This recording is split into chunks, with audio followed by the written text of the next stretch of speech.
Artigo 37 da Constituição Federal.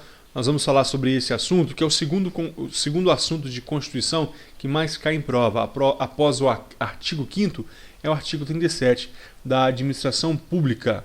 Por favor, segundo o artigo 37 da Constituição Federal, a administração pública direta e indireta de qualquer dos poderes da União, dos Estados, do Distrito Federal e dos municípios obedecerá aos seguintes princípios. Qual é a resposta correta? Muito bem, se você marcou a letra C. Moralidade, legalidade, impessoalidade, eficiência e publicidade. Se você colocar numa ordem, nós temos a LIMP, legalidade, L de legalidade, I de impessoalidade, M de moralidade, P de publicidade e E de eficiência. LIMP, legalidade, impessoalidade, moralidade, publicidade e eficiência. Legalidade, para o particular pode fazer tudo que a lei não proíbe. A administração pública só pode fazer o que a lei permite. Lei em sentido amplo, lei, Constituição.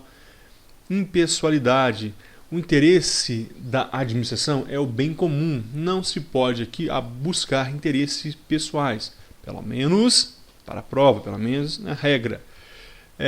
Moralidade, ora, o administrador não deve observar também a lei, as normas, mas precisa também distinguir o honesto do desonesto e também usar de boa fé em tudo, em todos os seus atos, ter a boa fé.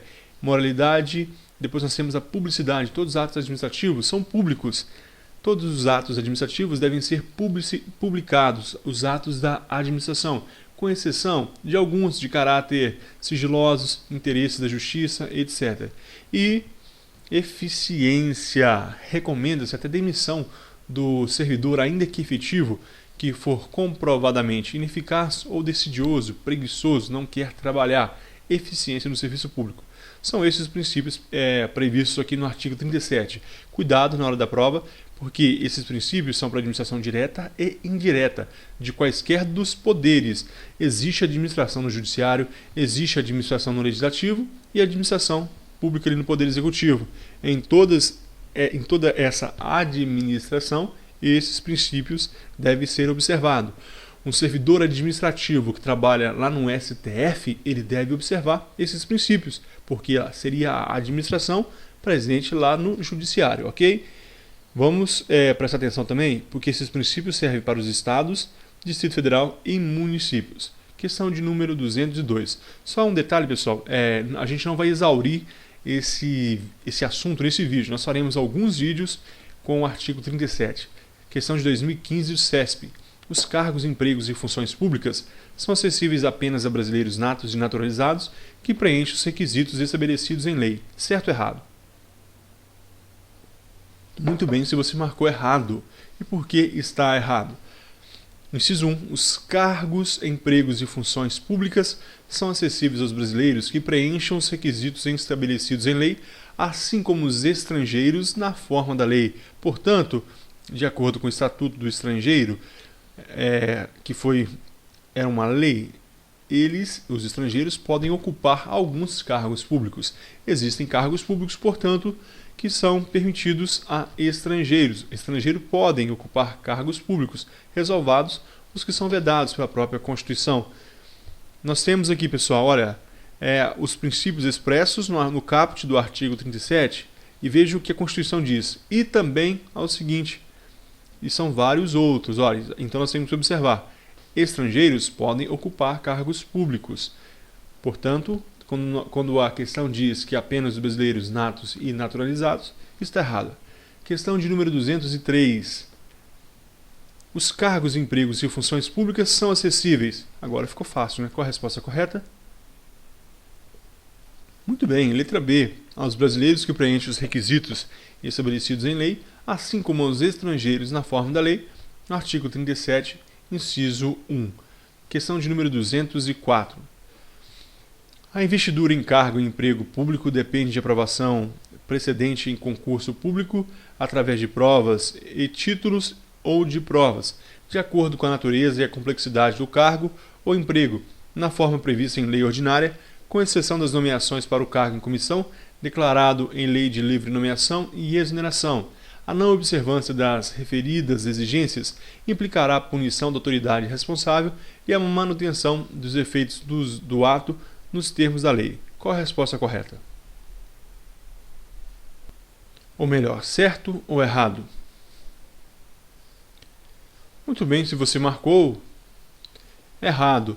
Aqui embaixo, pessoal, a não observância das referidas exigências implicará a punição da autoridade responsável e a manutenção dos efeitos dos atos. Não tem isso, pessoal. O artigo 37, inciso 2, diz o seguinte: a investidura em cargo e emprego público depende de aprovação prévia em concurso público de provas ou de provas e títulos, certo? Provas ou provas e títulos, de acordo com a natureza e complexidade do cargo ou emprego. Existem concursos que vão exigir uma certa complexidade, uma certa formação de mestrado e doutorado, e isso seria interessante para a administração. Então vai exigir o quê? Títulos, na forma prevista em lei. Ressalvado que as nomeações para o cargo em comissão declarado em lei de livre nomeação e exoneração. Cargo em comissão é livre nomeação e exoneração, ad nunto. Dessa forma, o chefe do executivo ali e vai escolher os seus secretários, vai escolher o presidente vai escolher os ministros, o governador vai escolher os seus secretários de Estado, livre nomeação, livre exoneração. Então, voltando à questão, ela está errada. Agora vejamos. Essa segunda parte, a não observância das referidas exigências, implicará a punição da autoridade responsável e a manutenção dos efeitos dos atos de forma alguma. Isso não vai acontecer. Por quê? Porque nós temos uma ilegalidade aqui, e o ato ilegal ele é nulo. O efeito é ex tunc, desde o nascedouro daquele ato. Então não existe essa manutenção do ato. Portanto, a não observância das exigências, ou seja, imagine alguém que ocupou um cargo público sem concurso público. O ato é nulo, não vai haver a manutenção daquele funcionário. Então o efeito é ex tunc, retroage. Questão de número 205. Um edital de convocação de concurso público continha, dentre outras, as seguintes regras. Qual a resposta correta? Leu as alternativas, respondeu gabarito, letra D. Então vamos lá. A letra D, que é inconstitucional, apenas o item 1. Então vamos ao item 1. O presente concurso será baseado exclusivamente no critério de títulos, dispensada as provas. A gente acabou de ler aqui que pode ser provas ou provas e títulos. Então está errado, é inconstitucional, não prevalece. 2. O prazo de validade do concurso será de 2 anos, prorrogável uma vez por igual período. Pessoal, essa foi uma das melhores pegadinhas que eu já vi em prova. Olha, o prazo de validade do concurso será de 2 anos, prorrogável uma vez por igual período. Se você pegar o texto da Constituição, ele diz o seguinte, que o prazo de validade do concurso será até 2 anos, e não 2 anos. Mas a questão não está perguntando isso. Olha o que a questão está perguntando. Olha, um edital de convocação de concurso público continha, dentre outras, as seguintes regras. Então, um edital pode ter o prazo de 2 anos? Pode. Então, é até, ou seja, o prazo máximo. Se tivesse aqui o prazo de validade desse determinado concurso, será 1 ano, prorrogável por igual período. É constitucional. O prazo de validade é de 2 anos, prorrogável uma vez por igual período. É constitucional. Se fosse 2 anos e 1 mês, inconstitucional. 6 meses mais 6 meses, constitucional. Então, conforme essa questão foi uma grande pegadinha, muitas pessoas erraram por causa do até. O até é o texto da Constituição. O prazo de validade do concurso será até 2 anos, prorrogável uma vez. Portanto, se um edital coloca 2 anos, está de acordo com a Constituição, é constitucional. E o item 3. Durante o prazo improrrogável previsto no edital de convocação, aquele aprovado no concurso será convocado com prioridade sobre novos concursados para assumir o cargo de carreira, na carreira. Perfeito. Vejamos aqui o item 3. O prazo de validade do concurso será de até 2 anos, prorrogável uma vez por igual período. Inciso 4. Durante o prazo improrrogável previsto no edital de convocação, aquele aprovado em concurso público de provas ou provas de títulos será convocado com prioridade sobre novos concursados para assumir cargo ou emprego na carreira. Imagine, pessoal, que tem um edital aberto de concurso público. Passamos a prova, estamos na segunda fase, teste físico, depois temos psicotécnico, um concurso com várias etapas. Pode abrir outro edital durante aquele concurso? Pode sim. Não é essa a vedação, pode abrir. Só que aquele que passou primeiro tem que ser chamado primeiro. Então é isso que está dizendo. Durante o prazo improrrogável, ou seja, 2 anos mais 2, não pode prorrogar mais. Então, naquele período ali, aquele que foi aprovado em concurso público tem prioridade para ser chamado de acordo com a ordem cronológica. E pela nota, é lógico, né? 2015, questão da FUNRIO, assistente de administração. Sobre as funções de confiança e cargos em comissão, nos termos da Constituição Federal, pode-se afirmar o seguinte. Qual a resposta correta? Muito bem, se você marcou a letra B. As funções... Vamos tirar essas de baixo aqui para ficar mais fácil a gente ler. Olha. As funções de confiança exercidas exclusivamente por servidores ocupantes de cargo efetivo e os cargos em comissão a serem preenchidos por servidores de carreira nos casos e condições e percentuais mínimos previstos em lei destinam-se apenas a atribuições de direção, chefia e assessoramento. Este é o texto do artigo 37, inciso 5º da Constituição Federal. Esses cargos são para direção, chefia e assessoramento. Cuidado, pessoal. Qual é o tema aqui? Função de confiança. Isso cai em vários concursos públicos. E aquele candidato que é iniciante em concurso público, que somente lê a apostila, não acerta. Por quê? Eles tentam confundir funções de confiança com cargo em comissão. O cargo em comissão, livre nomeação e exoneração, não necessita serem ocupados por servidores públicos. Cargo em comissão, livre nomeação e exoneração não necessita ser ocupado por servidor público. Pode ser um servidor público? Pode, mas pode não ser. Pode ser qualquer pessoa. Eu vou escolher um médico, amigo meu, para ser secretário de saúde. Eu acho ele competente. Beleza, não tem problema. Ele não é servidor, ocupa um cargo em comissão. Agora, a função de confiança exercida exclusivamente por servidores ocupantes de cargo efetivo. Guarde isso. Função de confiança é diferente de cargo em comissão. Agora, e os cargos em comissão a serem preenchidos por servidores de carreira nos casos e condições e percentuais mínimos previstos em lei. Então, cargo em comissão, ele pode ser ocupado, como eu falei, por quem não é servidor público, mas existe um mínimo que a lei vai definir a ser ocupado por servidor. Então, existe um mínimo legal de cargos de carreira que vão assumir esses cargos em comissão. Mas qual que é a regra? Não necessitam ser servidor de carreira para assumir o cargo em comissão. Lembrando, função de confiança e cargo em comissão é para direção, chefia e assessoramento. Mais uma vez, para encerrar, pessoal, função de confiança, somente servidor de carreira. E cargo em comissão não necessita ser de carreira em regra. Existe um percentual mínimo ali que a lei vai definir. Se é 5%, se é 10%, se é 20%. A lei vai definir o percentual mínimo de servidores de carreira que vão ocupar os cargos de comissão. E os outros? Os outros é livre nomeação e exoneração. Tranquilo? Então vamos prosseguir para a próxima questão. 207. Todas alternativas são verdadeiras, exceto... Qual a resposta correta? Muito bem, se você marcou a letra A.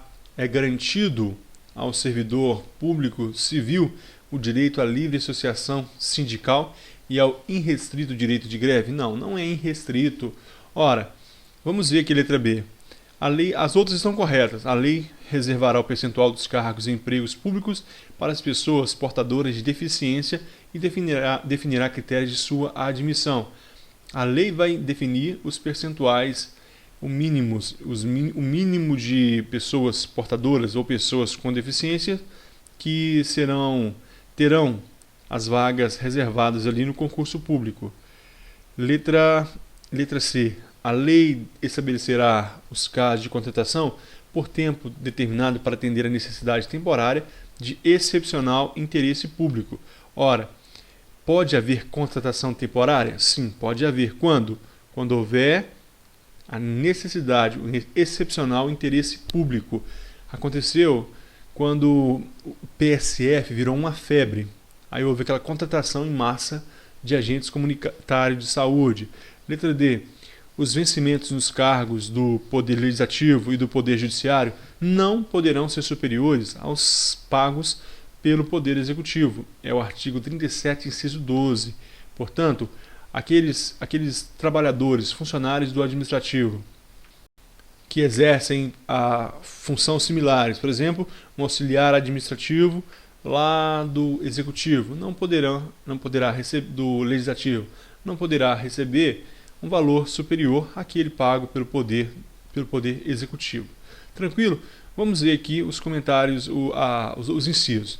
O inciso 6 do artigo 37, ele fala que é garantido ao servidor público civil o direito à livre associação sindical. Não confunda, é livre associação sindical.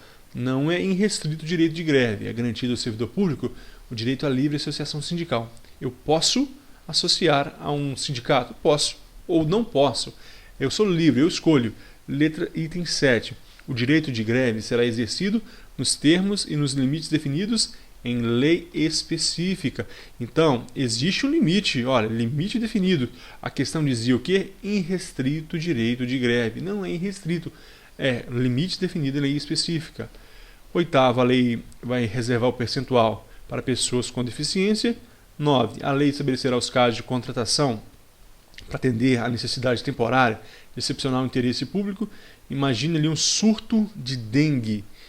Milhares de pessoas no município estão contraindo dengue. O Poder Executivo ali poderá contratar temporariamente funcionários para combater essa endemia, a dengue. 12. Os vencimentos dos cargos do Poder Legislativo e do Poder Judiciário não poderão ser superiores aos pagos pelo Poder Executivo. Nós falamos sobre isso. Próxima questão, 208, CESP 2014. A remuneração dos servidores públicos somente poderá ser fixada ou alterada por lei específica, observada a iniciativa privativa em cada caso, assegurada a revisão geral anual, sempre na mesma data e sem distinção de índices. Está certo ou errado? O CESP a gente sempre desconfia, neste caso está correto. É o texto do artigo 37, inciso 10. A remuneração dos servidores públicos poderá ser fixada ou alterada por lei específica.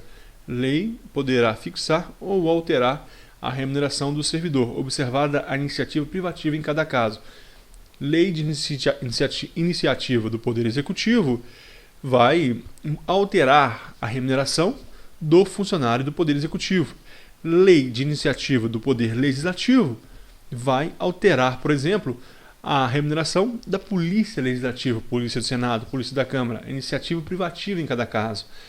Assegurada a revisão geral anual. Todo ano haverá uma revisão para preservar o valor de compra, o valor ali do salário, sempre na mesma data e sem distinção de índice. Ora, não vai utilizar um índice para o legislativo, um índice para o judiciário, não, sem distinção, mesmo índice para todos na revisão da remuneração.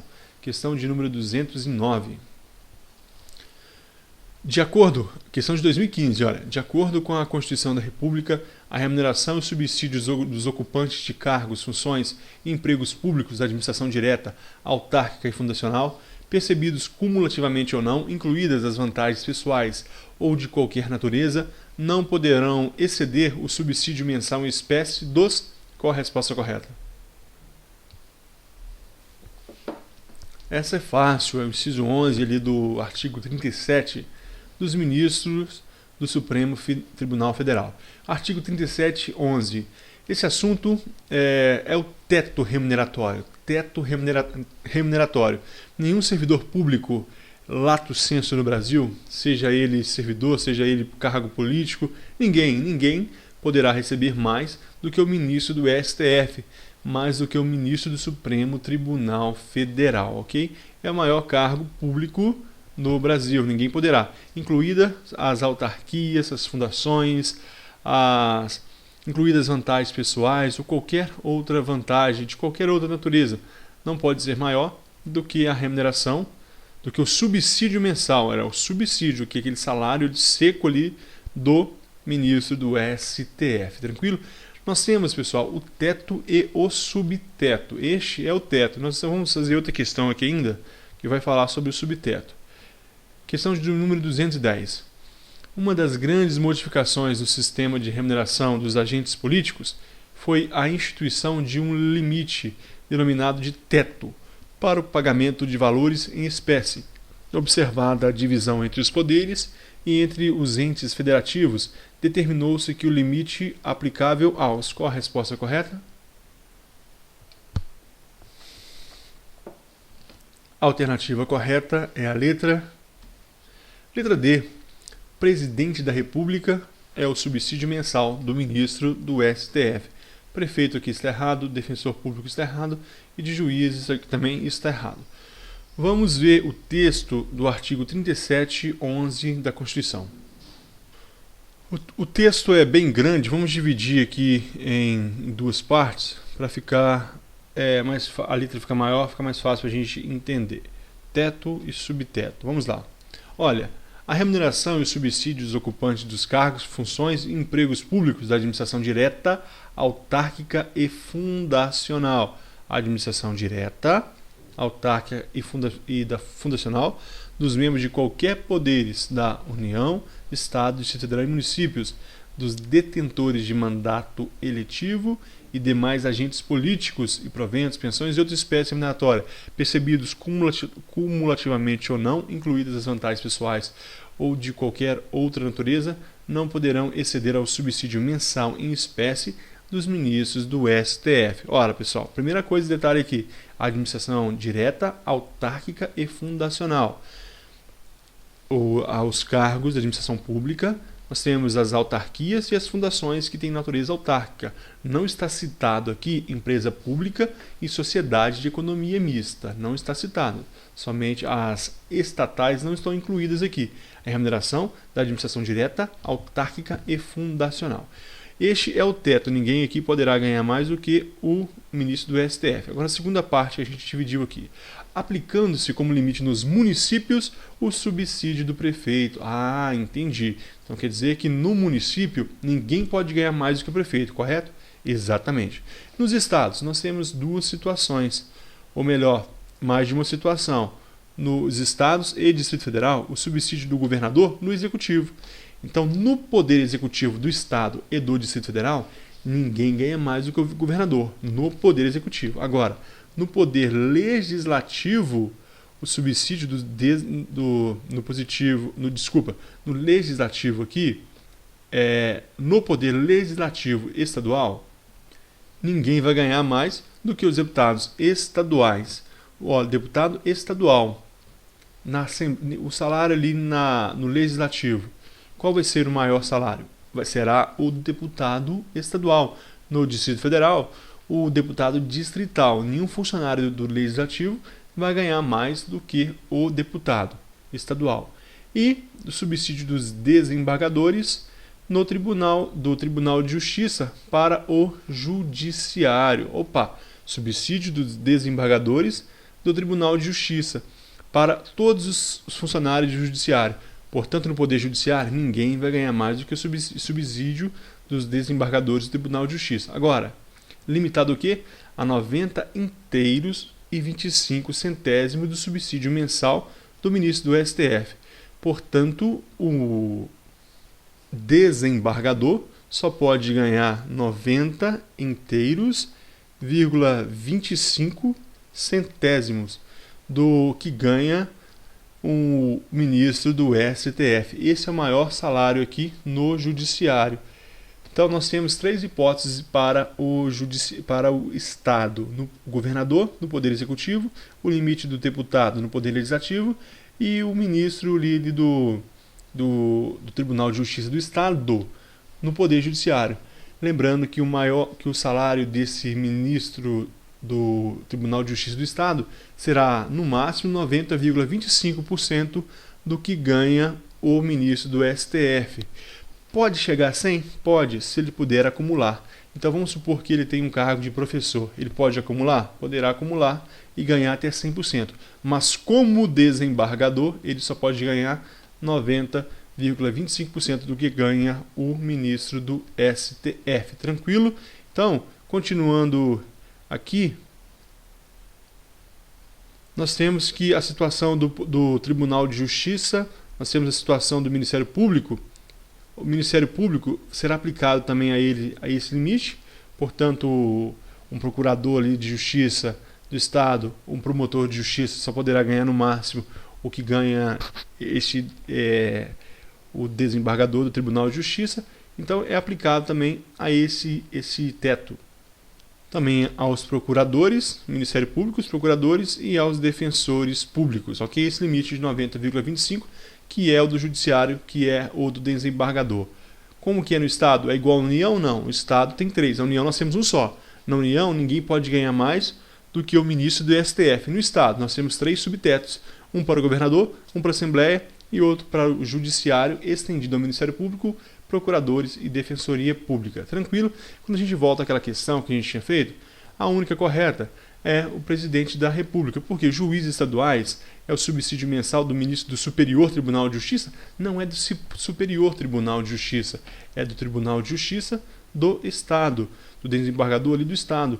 Defensores públicos estaduais é o subsídio mensal do governador? Não, defensores públicos é o do desembargador, que é limitado a 90,25% do que ganha o ministro do STF. E o prefeito é subsídio mensal do governador? Não, um prefeito já é um subteto, ninguém pode ganhar no município o que ganha mais do que ganha um prefeito. Terminamos aqui este assunto, eu volto no próximo vídeo para a gente continuar falando do artigo 37 da Constituição.